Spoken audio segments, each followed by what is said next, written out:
नमस्कार दोस्तों, मेरा नाम है शशिकांत पंडित और आप देख रहे हैं मून स्टूडेंट क्लासेस। इस वीडियो में हम history, art and culture and society से related most important MCQ questions practice करेंगे, जो कि आपके यूपीएससी प्रीलिम्स 2023 और साथ ही साथ स्टेट पीसीएस एग्जाम्स के लिए भी बहुत ज़्यादा हेल्पफुल होंगे। हिस्ट्री, आर्ट एंड कल्चर की ये चौथी वीडियो है इस सीरीज में। उम्मीद करता हूँ पहले की 3 वीडियोस आप देख चुके हैं। अब अगर नहीं देखे तो देख लीजिए, फिर कंटिन्यू कीजिए, आसानी हो जाएगी। क्वेश्चंस पे चलते हैं। पहला क्वेश्चंस देख लेते हैं। Which of the following statements is not correct about Unnakoti heritage sites? It is situated in the state of Tripura. It is situated है त्रिपुरा में. It is also known as Angkor Wat of the Northeast. बिल्कुल सही है. It is a Savite pilgrimage site. ये भी सही है. All the images found at Unnakoti are rock carved figures. तो ये गलत स्टेटमेंट है. हमें गलत ही चूज करना, तो इसका सही आंसर जो हो जाएगा ऑप्शन नंबर डी वो करेक्ट आंसर हो जाएगा. So Unakoti heritage site date back to the 7th and 9th century. एक Savite pilgrimage sites हैं with marvelous rock carvings, murals and with the primitive beauty and waterfalls है. उन्नकोटी त्रिपुरा में present है. Means Unakoti जो मतलब होता है 1 less than 1 crore, मतलब 99,99,99,999 ओनली, मतलब 1 करोड़ में एक का. believed that these many rock carvings are present here. ठीक है. और इन लोकल कोकबोरोक लैंग्वेज, जो त्रिपुरा की लैंग्वेज है, इट इज कॉल्ड सुब्राही खूंग and is the central tourist spot of Unnakoti district in the Kailashwar subdivision of Tripura. ठीक है. The image found at Unnakoti are two types, not only rock carving but stone images भी present होते हैं. और जो central ये सवाइट pilgrimage site है, तो Shiva head is known as Unakoteshwar Kaal Bhairav and is about 30 feet high, including embroidered headdress with itself a 10 feet high. ठीक है. और each side of the headdress of the central Shiva there are two full-size female figures, one of the Durga standing on a lion and another female god है.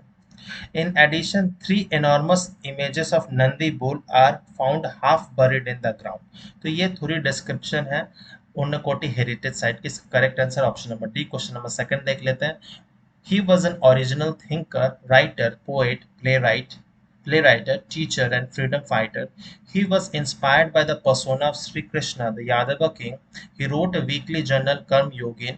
He was also committed to taking forward the teachings of Krishna through his works, especially the Bhagavad Gita, among many others. The above lines refers to which of the following freedom fighters? Bipin Chandra Pal, Lala Lajpat Rai, Aurobindo Ghosh, बाल गंगाधर तिलक. तो इसका सही answer होगा Aurobindo Ghosh is the correct answer. Was a multifaceted personality, original thinker, writer, poet, play writer, teacher, freedom fighter सभी थे. He was a voracious readers who learned the best of Western philosophies and returned to India to create something uniquely Indian for spiritual transformation, जिसे हम लोग कहते हैं internal yoga, जो आपको पुडुचेरी में मिल जाता है. औरोबिंदोस writings in Karm Yogin एक वीकली जर्नल इन इंग्लिश था that he brought after Alipur bomb case में. Aurobindo held all individual as one and equal, and this notion is for India to set before the world. ये he affirmed that education in India should be armed with the focus of Vedantic gospel of equality. तो वेदास में बहुत ज्यादा believe करते थे. Shri Aurobindo was also inspired by Lokmanya बाल Gangadhar Tilak. His exchanges with Tilak set him on the path of revolutionary activity to act against the British rule and aspire for complete independence. Later life में वो एक सन्यासी बन गए थे और पुडुचेरी में शिफ्ट हो गए थे. इसका सही आंसर है option number C. Question number third देख लेते हैं. Consider the following pairs. हमें हाउ मेनी पेयर्स जो है वो करेक्टली मैच बताना है. तो अगेट बाउल्स गुजरात की है, ये बिल्कुल सही है. किन्नौरी शॉल्स हिमाचल प्रदेश का, ये भी सही है. मातानी पचेड़ी राजस्थान की नहीं है, गुजरात की है. पटन पटोला भी जम्मू कश्मीर के नहीं है, ये भी गलत है. तो ओनली 2 है, तो ऑप्शन नंबर बी जो है वो करेक्ट आंसर हो जाएगा. तो ये क्वेश्चन G20 के रिस्पेक्ट में है. इंडियन प्राइम मिनिस्टर G20 में जो इंडोनेशिया ने होस्ट की थी उसमें गए थे. तो हेड ऑफ द स्टेट्स को, अलग अलग हेड ऑफ द स्टेट्स को जो जो हैंडीक्राफ्ट या आर्ट एंड क्राफ्ट की जो थे वो दिए गए थे अलग अलग हेड ऑफ स्टेट को। तो क्या क्या दिया गया था? यूएस प्रेसिडेंट को एक miniature painting from the Kangra जो हिमाचल प्रदेश में है। फिर यूके पीएम को मातानी पचेडी एक sacred textile piece made of nomadic communities in Gujarat present की गई थी बाई मोदी। फिर इटालियन पीएम जॉर्जिया मेलोनी को Patan Patola scarf a colourful dupatta woven in the northern part of the Gujarat, which was encased with a decorative sadeli box, a wooden craft native to the सूरत। और ये दोनों तरफ से पहना जा सकता था स्कार्फ जो था। फिर किन्नौरी सॉल्स जो था वो होस्ट कंट्री जो इंडोनेशियन प्राइम प्रेसिडेंट थे उनको दिया गया था, जोको विडोडो को। The design of this specific piece of Kinnauri shawl जो है influences from the central Asian the Tibetan influence था। Widodo was also presented with a silver bowl from Surat. फिर अगेट बाउल्स जो है कच्छ गुजरात से है, वह presented to the leaders of France, Germany and Singapore. Same ही चीज दी गई थी।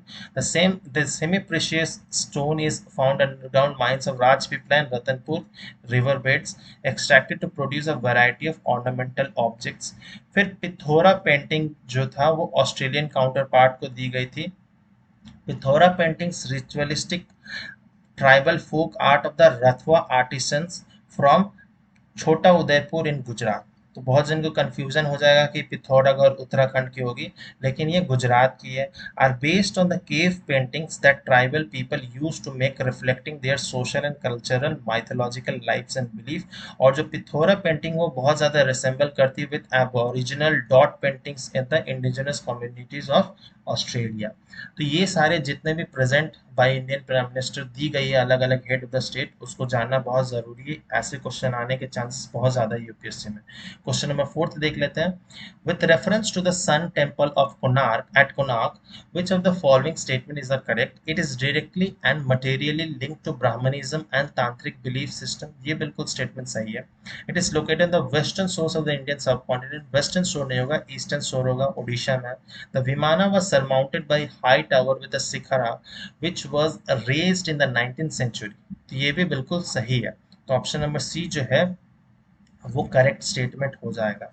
तो एक्चुअली में ASI is working on the preliminary roadmap to safely remove the sand from the interiors of the Odisha Sun Temple, which was filled by the British 118 years ago to prevent it from collapsing।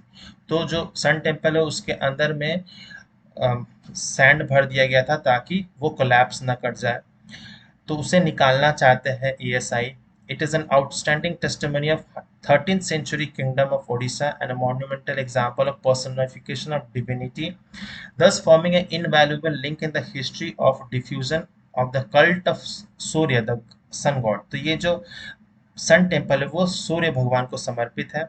इसे black pagoda भी कहा जाता है। तो comment section में बताइए कि white pagoda किस टेम्पल को कहा जाता है। In this sense it is directly materially link to Brahmanism and tantric belief system. तो यहाँ पर तांत्रिसिज्म भी बहुत ज्यादा प्रैक्टिस की जाती है। Sun temple is culmination of Kalinga temple of architecture, जो कलिंगा स्टाइल ऑफ आर्किटेक्चर है, जो कि नागरा स्टाइल और द्रविडियन स्टाइल से लिटिल बिट डिफरेंट है। द टेम्पल रिप्रेजेंट, जो टेम्पल है sun temple represent a chariot of sun god with 12 pairs of wheels drawn by 7 horses, evoking its movement towards across the heaven। तो ये इसकी significance है sun temple Konark की। The Vimana principal sanctuary was surmounted by a high tower with shikhara crowning cap which was raised in the 19th century। ये statement तो सही है। तो इस इमेज में देख लीजिए जो सन टेम्पल का एक आर्किटेक्चरल स्टाइल है या कलिंगा स्टाइल ऑफ आर्किटेक्चर। जो फर्स्ट में आता है नाट्य मंदिर, फिर जगमोहन, फिर दियोल आता है। बहुत सारे टाइप के दियोल है कलिंगा स्टाइल ऑफ आर्किटेक्चर में। साथ ही साथ में भोग मंदिर या भोग मंडप भी होता है जहाँ पर भोग बनाया जाता है। और 4 द्वार होते हैं, नॉर्थ ईस्ट वेस्ट साउथ को रिप्रेजेंट करते हैं। तो ये typical Kalinga style of architecture है। नेक्स्ट मूव करते हैं question number 5। With reference to Mahakaleshwar temple, consider the following statement. It is only Jyotirling facing the south, while all other Jyotirlings are facing east। तो ये बिल्कुल statement सही है। The temple is situated in Maharashtra। तो ये गलत है, ये उज्जैन मध्य प्रदेश में, तो ऑप्शन नंबर ए जो है वो करेक्ट आंसर हो जाएगा। तो Indian prime minister inaugurated Mahakaleshwar corridor constructed in Madhya Pradesh Ujjain. Mahakaleshwar Mahakal महाराजा मंदिर परिसर विस्तार योजना is a plan to expansion, beautification and decongestion of the Mahakaleshwar temple and its adjoining area in the Ujjain district में। तो विश्वनाथ, काशी विश्वनाथ टेम्पल इन वाराणसी और केदारनाथ जो उत्तराखंड में, ये दो ज्योतिर्लिंग है जिसपे एक्सपेंशन का काम बहुत तेजी से चल रहा है और बहुत कुछ हो भी गया। तो महाकाल जो महाकालेश्वर टेम्पल है वो थर्ड है इस लिस्ट में। तो इंडिया में 12 ज्योतिर्लिंग साइट्स हैं, कौन कौन से हैं बिसाइड महाकाल जो उज्जैन में है? दो है सोमनाथ एंड नागेश्वर इन गुजरात, दो है गुजरात में, मल्लिकार्जुन आंध्र प्रदेश में है, ओमकारेश्वर जो है मध्य प्रदेश में है, केदारनाथ इन उत्तराखंड, भीमाशंकर त्र्यंबकेश्वर एंड कृष्णेश्वर इन महाराष्ट्र। तो महाराष्ट्र में 3 ज्योतिर्लिंग है, तो मैक्सिमम महाराष्ट्र में। विश्वनाथ जो काशी विश्वनाथ वाराणसी में है, बैद्यनाथ जो झारखंड में देवघर में, रामेश्वरम तमिलनाडु में। तो ये 12 ज्योतिर्लिंग्स के लोकेशंस पता होना चाहिए। Mahakal is the only Jyotirlinga facing south while the other jyotirlingas face east. तो 11 जो ज्योतिर्लिंग है वो ईस्टर्न फेस है, और एक जो है महाकाल वो साउथ फेसिंग है। क्वेश्चन नंबर 6 देख लेते हैं। Onattukara एलू was recently got a GI tag. It is related to Karnataka, Kerala, Andaman Nicobar, Tamil Nadu. तो इसका सही आंसर होगा केरल।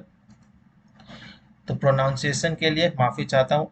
जीआई टैग्स जो केरला से मिले हुए हैं वो अट्टापडी अटुकोम्बु अवारा एक बीन्स है, फिर अट्टापडी थुवारा रेड ग्राम्स। तो इन सबको जीआई टैग्स मिल चुका है केरल में। कोडुंगलूर पोटुवेलारी स्नैप मेलॉन है, एक टाइप ऑफ मेलॉन है। फिर ओनाटुकारा एल्लू जो है वो सेसमे है जिससे ऑयल भी निकलता है। तो Onattukara Ellu and its oil are famous for its unique health benefits. क्या है? तो इसमें जो सेसमे सीड्स में होता है हायर एंटीऑक्सीडेंट कंटेंट होता है जो कि हेल्प करता है फाइटिंग द फ्री रेडिकल्स और विच डिस्ट्रॉय द बॉडी सेल्स। तो फ्री रेडिकल्स क्या करता है? एजिंग प्रोसेस को बहुत ज़्यादा एक्सेलरेट कर देता है। तो एंटीऑक्सीडेंट एजिंग प्रोसेस को स्टॉप करने में हेल्प करता है, रिग्रेस करने में हेल्प करता है। Also the high content of unsaturated fat makes it beneficial for heart patients. इसका जो ऑयल है हार्ट पेशेंट भी यूज करेंगे तो ज़्यादा दिक्कत नहीं होगा। क्वेश्चन नंबर 7 देख लेते हैं। Consider following pairs art and craft, और कौन से रीजन से बिलोंग करते हैं, करेक्टली मैच बताना है। डोकरा आर्ट तमिलनाडु से नहीं है, ठीक है, ये छत्तीसगढ़ वाले रीजन से है। ब्लैक पॉटरी जो है वो आपके गुजरात से है। जरदोजी बॉक्स जो मध्य प्रदेश से नहीं, लखनऊ उत्तर प्रदेश से। ये तीनों ही गलत है, तो none of the pairs is correctly match. तो ऑप्शन नंबर ए जो है करेक्ट हो जाएगा। तो ये क्वेश्चन जो G7 कंट्रीज की जो मीटिंग हुई थी जर्मनी में पिछले साल, जब पीएम मोदी को इनवाइट किया गया था एज अ गेस्ट, तो उस रेस्पेक्ट में क्वेश्चन फ्रेम की गई है। तो पीएम मोदी ने क्या क्या दिया था? Black pottery pieces from Nizamabad to Japan, PM Fumio Kishida को मिला था। And the craft of black pottery originated from the Kutch region of Gujarat, ठीक है। तो जो डोकरा आर्ट है with Ramayana theme from Chhattisgarh to South African president Cyril Ramaphosa को दी गई थी। It is ancient bell metal craft practiced by the Oja metal smith living in the state of Jharkhand, Chhattisgarh, Odisha, West Bengal and Telangana। और डोकरा art uses lost wax casting technique, ये बहुत ही पुरानी casting technique है। फिर जो PM Modi gifted ittar bottles in a zardozi box from Lucknow UP to France president Emmanuel Macron को दी गई थी। And the Zardozi box has been handmade embroidered on the khadi silk and satin tissue in color of the French national flag में। तो ये सब जो भी प्रेजेंट दी गई है बाय मोदी, ये सब क्वेश्चंस बहुत ज्यादा इंपॉर्टेंट हो जाते हैं। तो इस क्वेश्चन का सही जवाब ऑप्शन नंबर 1। क्वेश्चन नंबर 8 देख लेते हैं। With reference to Mission Vatsalya, consider the following statement. It provides for a roadmap to achieve development and child protection priorities along with the sustainable development goals. ये बिल्कुल सही statement है. Ministry of Women and Child Development is the nodal ministry for the implementation of this scheme. ये भी बिल्कुल सही है. तो ऑप्शन नंबर सी जो है वो करेक्ट आंसर होगा. The Mission Vatsalya is a roadmap for achieving development and child protection priorities along aligned with the sustainable goals. जो हिडन हंगर जो 17 हमारे सस्टेनेबल डेवलपमेंट गोल्स हैं उसके according it Lay's emphasis on child rights advocacy awareness along with the strengthening of juvenile justice care and protection system with the motto क्या है leave no child behind. ठीक है. फिर juvenile justice care and protection of children act of 2015 provisions क्या क्या है and the protection of children from sexual offense act POCSO जिसो 2012 में form the basic framework for implementation of the mission Vatsalya. Prior to 2009 and 10, there were three schemes being implemented by the Ministry of Women and Child Development: Program of Juvenile Justice for Children in Need of Care and Protection and Children in Conflict with the Law, फिर Integrated Program for Street Children, फिर Scheme for Assistance to Home to Children जिसे शिशु गृह कहा जाता था. All these three schemes, ये जितने भी schemes थे incorporate कर दी गई थी single centrally sponsored scheme called the Integrated Child Protection Scheme में. फिर the scheme was renamed as, तो आईसीपीएस जो स्कीम थी उसको रीनेम किया गया child protection service scheme in 2017. फिर जो सीपीएस स्कीम था चाइल्ड प्रोटेक्शन सर्विस स्कीम 2017 को has now been subsumed under mission Vatsalya from 2022 21 to 22 onwards. तो इस क्वेश्चन का सही जवाब है ऑप्शन नंबर सी. इस वीडियो में इतना ही क्वेश्चन आंसर डिस्कस किए गए थे. उम्मीद है बहुत कुछ सीखने मिला होगा. अगर अच्छा लगा है तो लाइक सब्सक्राइब चैनल को ज़रूर कर दीजिए और बेल आइकन को ज़रूर हिट कर दीजिएगा ताकि नोटिफिकेशन टाइमली मिलता रहे. टिल देन बाय बाय, जय हिंद.